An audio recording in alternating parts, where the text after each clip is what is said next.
ତାପରେ ଅଛି ଆମର ଟୌକାନ ଆଉ ମକାଉ ଯେହେତୁ ଏଠି ଅଷ୍ଟମ ଶ୍ରେଣୀ ସପ୍ତମ ଶ୍ରେଣୀ ଭୂଗୋଳରେ ସବୁ ପକ୍ଷୀ ବିଷୟରେ ପିଲାମାନେ ଜାଣିଛନ୍ତି ଶେଷ ବିଷୟରେ ଯେଉଁ ପାରିପାର୍ଶ୍ୱିକ ପ୍ରଭାବ ଆମ ଜୀବନ ଜୀବିକା ଆଉ ପାରିପାର୍ଶ୍ୱିକ ପ୍ରଭାବରେ ଟୌକାନ ଫ୍ଲାମିଙ୍ଗୋ ପକ୍ଷୀ ବିଷୟରେ ଦେଇଛି ତେଣୁ ସେମାନେ ଏ ବିଷୟରେ ଅବଗତ ଥିବେ ନିଶ୍ଚିତ ଯେହେତୁ ସେମାନେ ଅଷ୍ଟମ ଶ୍ରେଣୀ ପିଲା ତେଣୁ ଆମେ ଯେଉଁ ସାରଣୀରେ କରିଛୁ ପ୍ରଥମେ ଆମେ ପକ୍ଷୀମାନଙ୍କ ବିଷୟରେ ଲେଖିଛୁ ଯେ ମୟୂର ଆମର ଜାତୀୟ ପକ୍ଷୀ ଆକାଶରେ କଳାହାଣ୍ଡିଆ ମେଘ ଘନେଇ ଆସିଲେ ପୁଚ୍ଛକୁ ମେଲାଇ ଆକର୍ଷଣୀୟ ନୃତ୍ୟ କରେ ପୃଥିବୀ ପୃଷ୍ଠରେ ମୁଖ୍ୟତଃ 3 ପ୍ରଜାତିର ମୟୂର ଦେଖାଯାନ୍ତି ତନ୍ମଧ୍ୟରୁ ଭାରତରେ ଦେଖାଯାଉଥିବା ମୟୂର ଅଧିକ ସୁନ୍ଦର ଓ ଆକର୍ଷକ ହୋଇଥାନ୍ତି ତାର ଆକାର ନିଶ୍ଚିତ ବଡ଼ ଏବଂ ପ୍ରକାର ଯେହେତୁ ଦେଇଛି 3 ପ୍ରକାର ପ୍ରଜାତିର ଦେଖାଯାନ୍ତି ଆଉ ଖାଦ୍ୟାଭ୍ୟାସ ସର୍ବଭୂ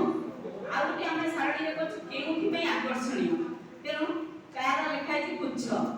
ହମିଂବାର୍ଡ ଏମାନେ ନିଜର ରଙ୍ଗ ବଦଳାଇବାର କ୍ଷମତା ପାଇଁ ବେଶ ଆକର୍ଷକ ଲାଗିଥାନ୍ତି ଦେଖନ୍ତୁ ସବୁଥିରେ ଆକର୍ଷକ କିମ୍ବା ଆକର୍ଷଣୀୟ ଅଛି ଯେହେତୁ ଆମର ଏଟା ଅଣ୍ଡରଷ୍ଟାଣ୍ଡିଂରେ ଯାଇଛି ରିଲେସନସିପ୍ କରିବେ ବା କମ୍ପାରିଜନ୍ କରିବେ ବିଭିନ୍ନ ପକ୍ଷୀମାନଙ୍କର 5ଟି ପକ୍ଷୀ ବିଷୟରେ ସେମାନେ କମ୍ପାରିଜନ୍ କରିବେ ଆକାର ସମସ୍ତଙ୍କର କ'ଣ ଅଛି ପ୍ରକାର କେତେ ପ୍ରକାର ଅଛି ଖାଦ୍ୟାଭ୍ୟାସ ସେମାନଙ୍କର କ'ଣ ଆଉ କେଉଁଥିପାଇଁ ଆକର୍ଷଣୀୟ ଯେହେତୁ ସବୁ ପକ୍ଷୀମାନ କେଉଁଥିପାଇଁ ଆକର୍ଷଣୀୟ ଆପଣଙ୍କୁ ଶୁଣିଲେ ଜାଣିପାରିବେ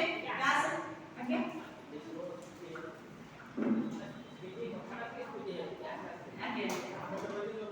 हाँ आज्ञा सर माने प्रथम को बुझी जेहेतु अष्टम श्रेणी रे हम साहित्य पढछु आपण बुझिले जे सप्तम श्रेणी माने भूगोल रे पक्षी मान विषय जानि छी जदि हम ए क्लास रे क्वेश्चन पेपर सारणी पूर्ण करिया नि क्वेश्चन